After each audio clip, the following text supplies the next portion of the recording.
We continue with our discussion on leadership, and we are picking Bible leaders and trying to learn lessons from them. Some because of good things they did or because of the strategies they used, some because of their failures. All of them are put in the scriptures so that we can be better leaders than they were. The one we are picking now is called Nadab, King Nadab. His father was Jeroboam, the first king of northern Israel, or the kingdom of Israel, as opposed to the kingdom of Judah. We read the story in the book of First Kings. And his reign, Nadab's reign, was from 910 BC, 2 years, to 909 BC. And therefore we regard him as the second king of the northern kingdom. So, although we are studying him, he didn't rule for very long. He was only there for 2 years. After him, we have a king called King Baasha. Again, you can get that in 1 Kings chapter 15. And these people are not from the tribe of Judah, which is David's tribe. They are actually from Ephraim. They are Ephraimites. And I think that's a very important part of the story to understand. So, we are looking at a king of the northern kingdom, King Nadab. King Nadab was the second king of Israel, we have said. And in his rule, instead of Jerusalem, he was ruling in Tirzah. He reigned for 2 years. There was an old saying in Israel, even in the days of Nadab, that, and I quote, "The fathers have eaten sour grapes, and the children's teeth are set on edge." Of course, the same phrase comes out in Ezekiel chapter 18. The rise and fall of Nadab correspond with this saying very much. Why?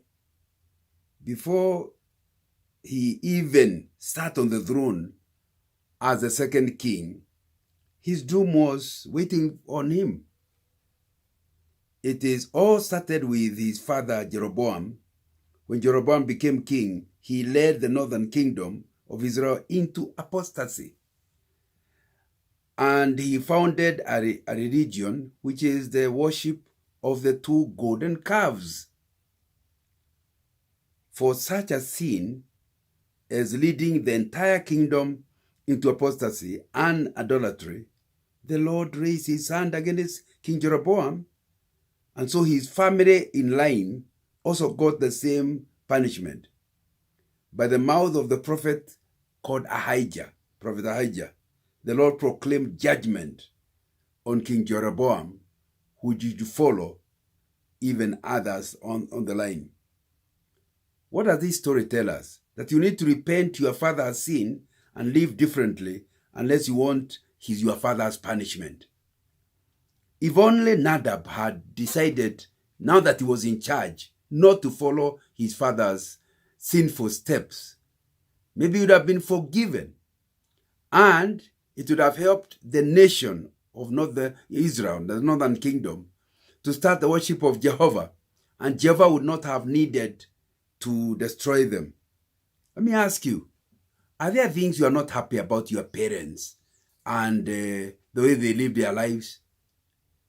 The first thing is to say, God, I don't agree with it. I will not follow that route. Having repented, to make a commitment to follow a different route. And I assure you, the word of God is clear. If you repent your sins, the sins of your fathers will not follow you. The punishment of your fathers will not follow you. So what is it you are doing that brought trouble to your parents and you are repeating the same? You should not be surprised when you start getting the same problems that your parents had. Put it differently. What is it you are doing the previous manager used to do that didn't work? And you are trying to do the same.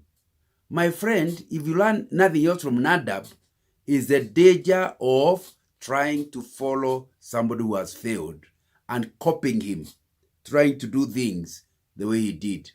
So if you're a manager who has taken over from another one, be selective in what you do about him. Only follow what was useful. And therefore you don't start getting his punishment.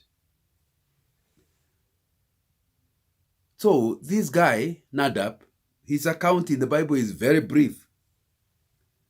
Okay, it was only 2 years reign, so it's not surprising.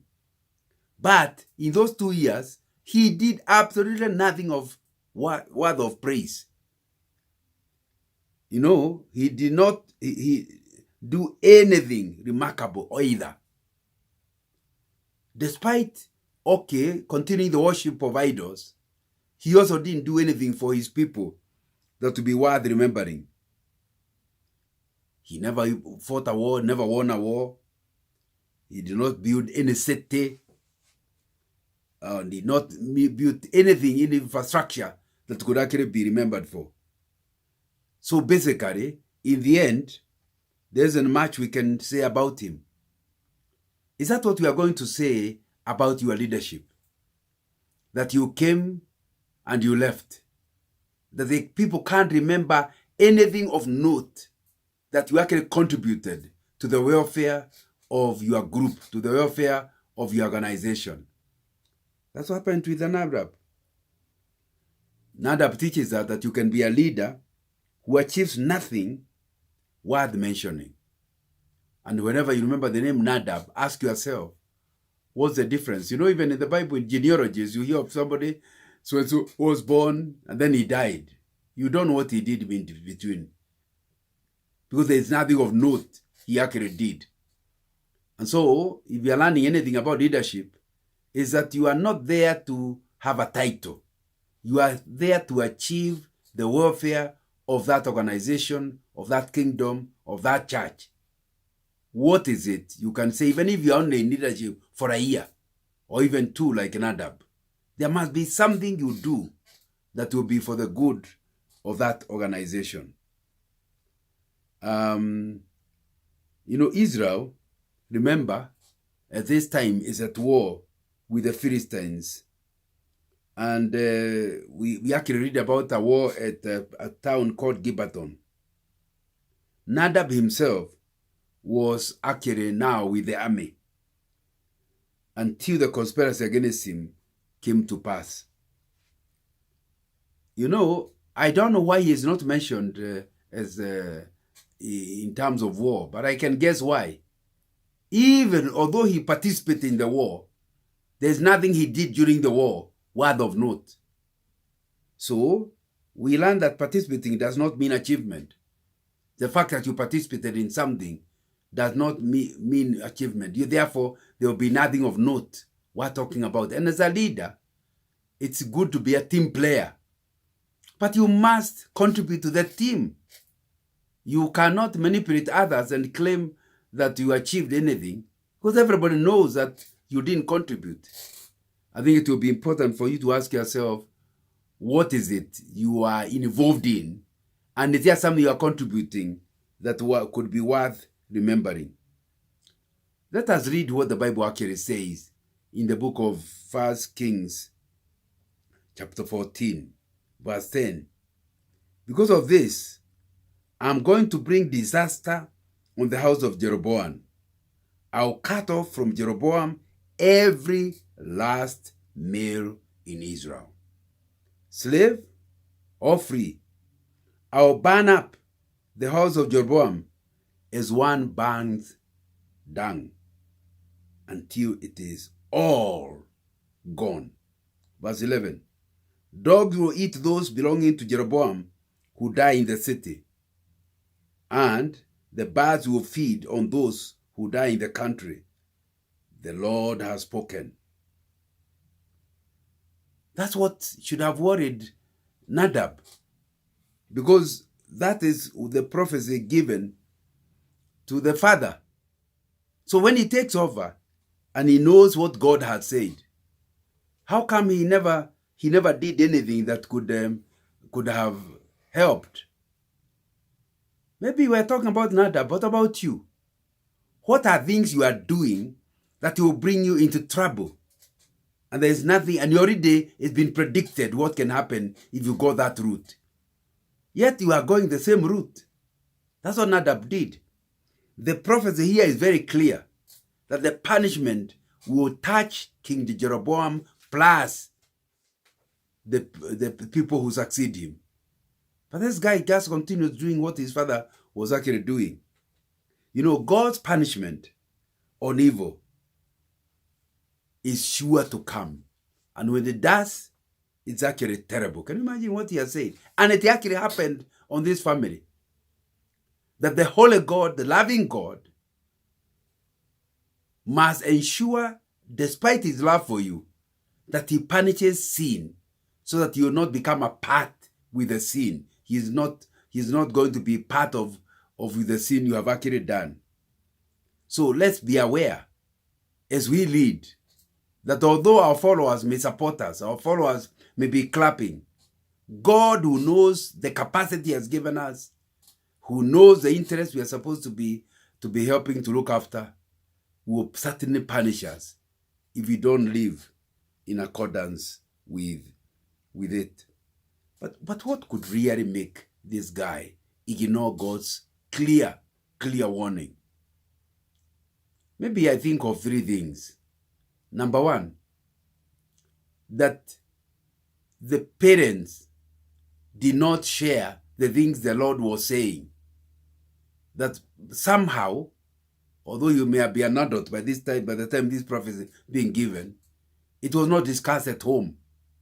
And that will be a weakness. When parents do not share the happenings around them, they condemn their children to repeat it. And there's a possibility that Nadab never knew about this prophecy. Very unlikely, but let's give him that possibility. So we have to stop and ask ourselves, are there things we are not telling our children, and in the process they are likely to repeat something that they'll be punished for, that they are going to suffer for, just because we never told them about the details of the things that are happening around us. But the second possibility as to why he ended up doing things that would terminate his life early is not because he didn't know, but because he didn't believe God. In other words, God can talk. What difference does it make? Who is he anyway? We don't worship Jehovah. We worship a calf. So the calf is what matters, not Jehovah.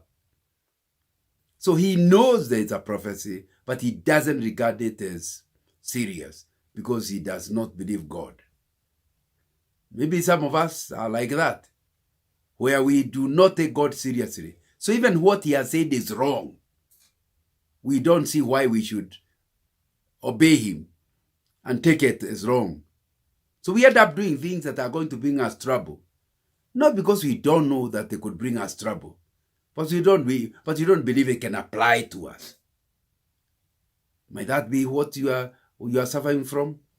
Where your predecessor went through something, but you feel like, no, it can't happen to me. It can't happen to me.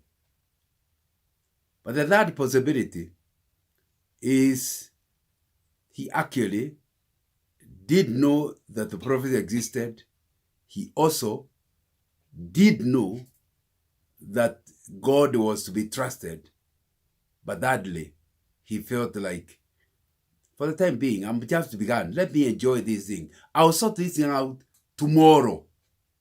Somebody called it procrastination, which is a thief of time. So you actually do want to follow, you do want to change, but you tell yourself, not now, another time. Oh, when I'm a little older, I'll change. But in the process, you are doing things that will bring you into serious trouble.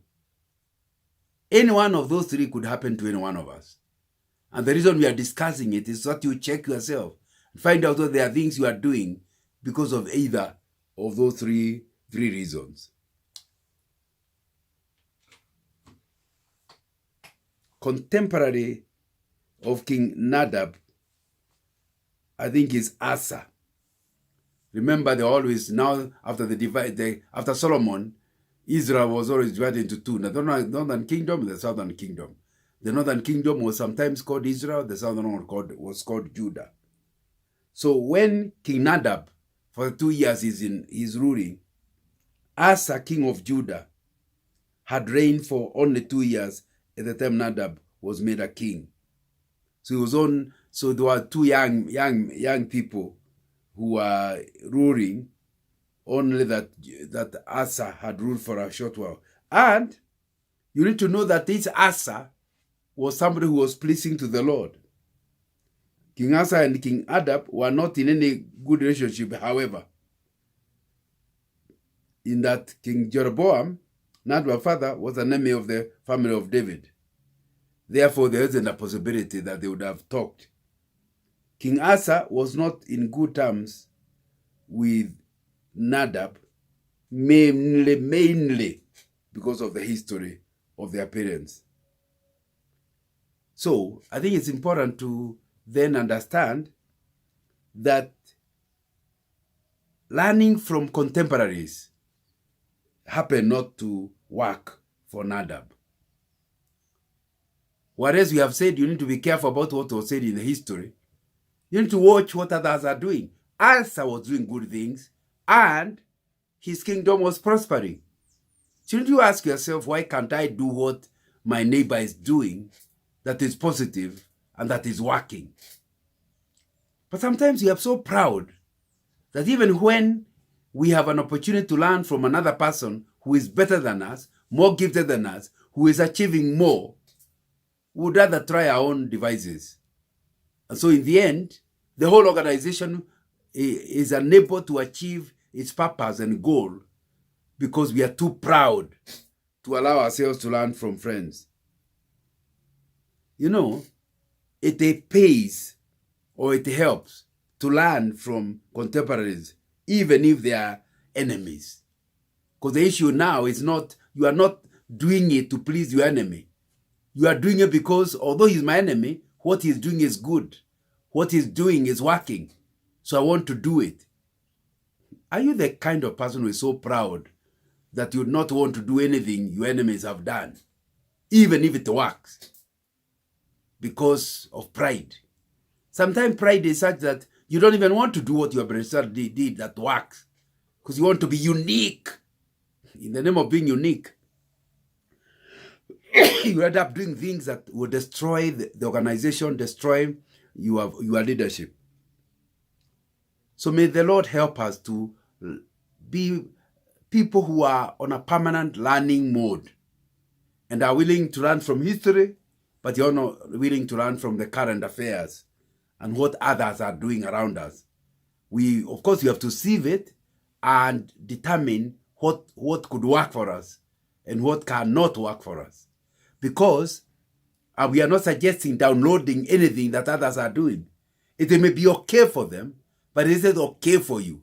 You must synthesize it and only draw out what is not only good for them, but could be good for yourself. Remember, they will not be held accountable when something goes wrong to your organization.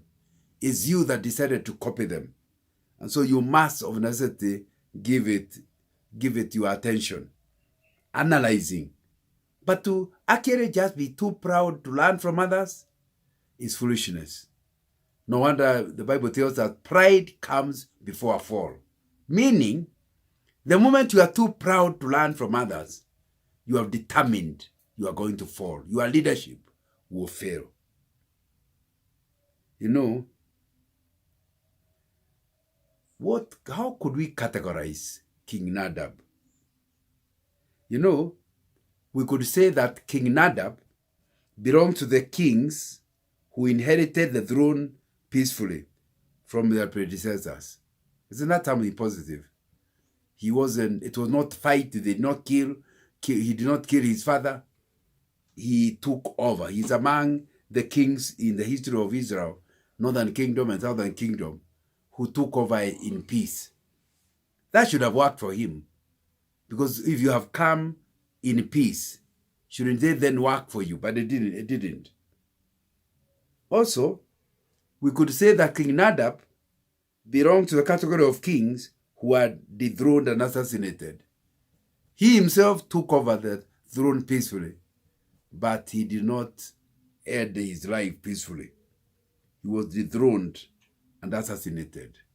Again, very important to understand that if you are not at peace with your followers, you are creating room for your own downfall.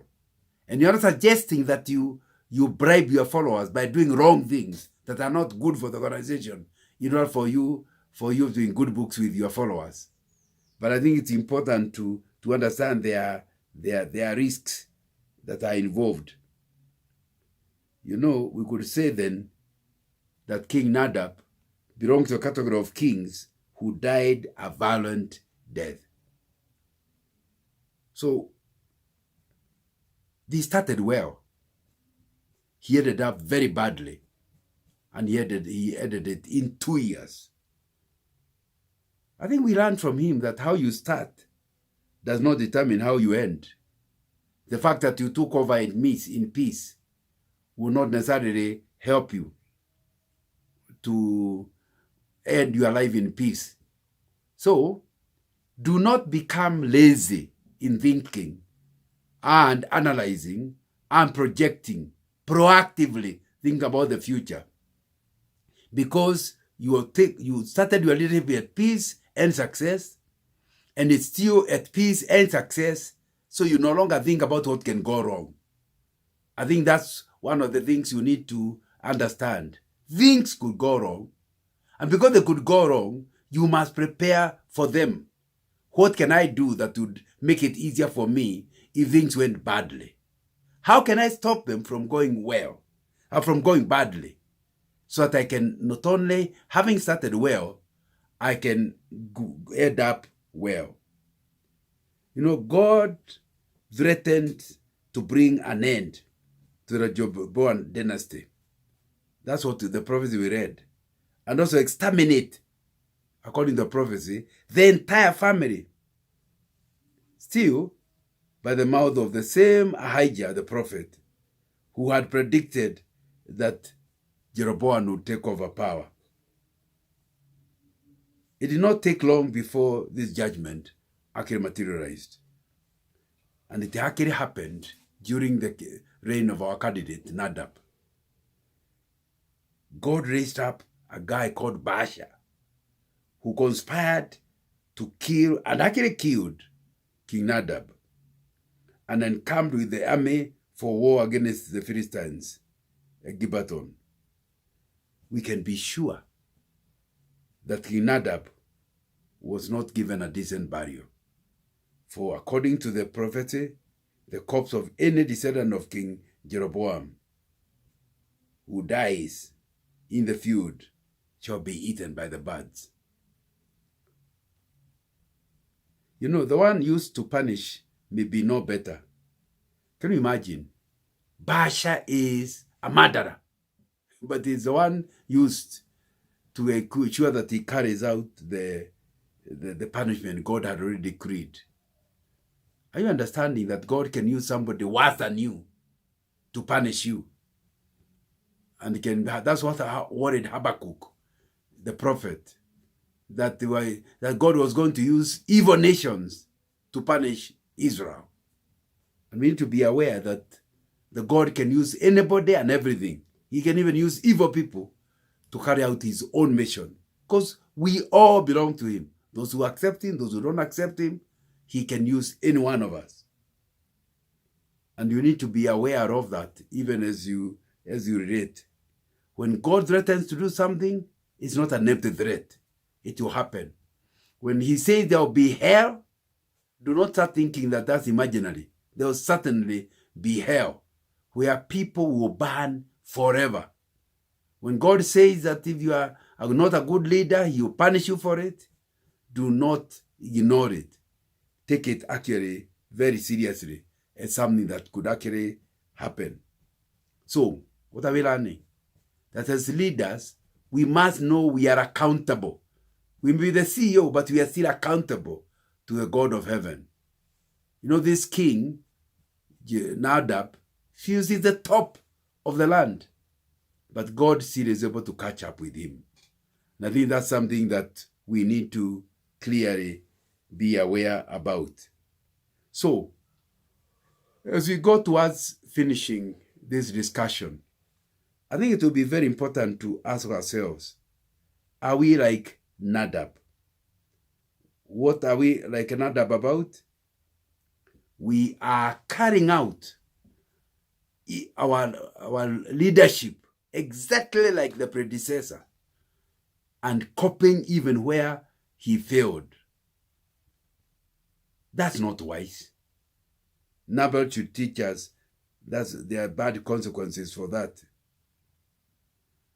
We also have been told that we need very clearly to be aware that we could accurately rule for 10 years, whatever, and still not achieve anything. Maybe achieving things, but they are not relevant to the group, so they will not remember them. You need to think that I did not become a leader for myself. I did not become a leader to get a title. I became a leader to make things better for the people that I'm leading.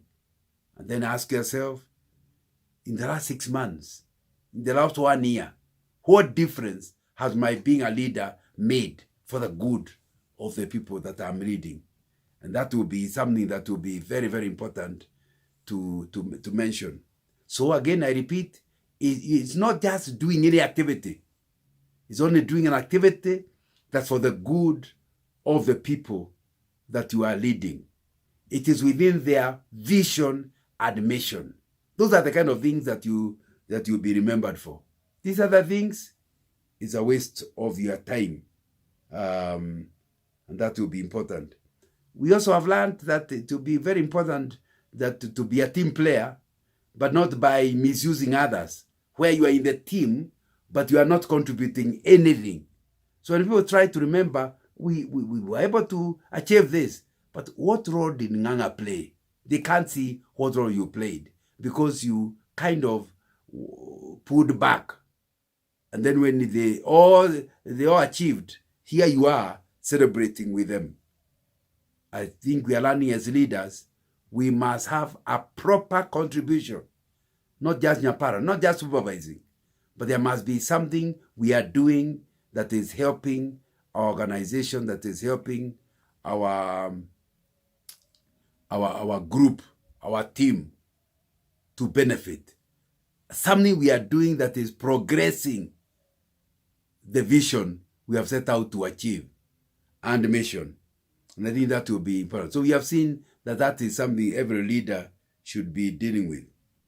And we also have learned that God does punish.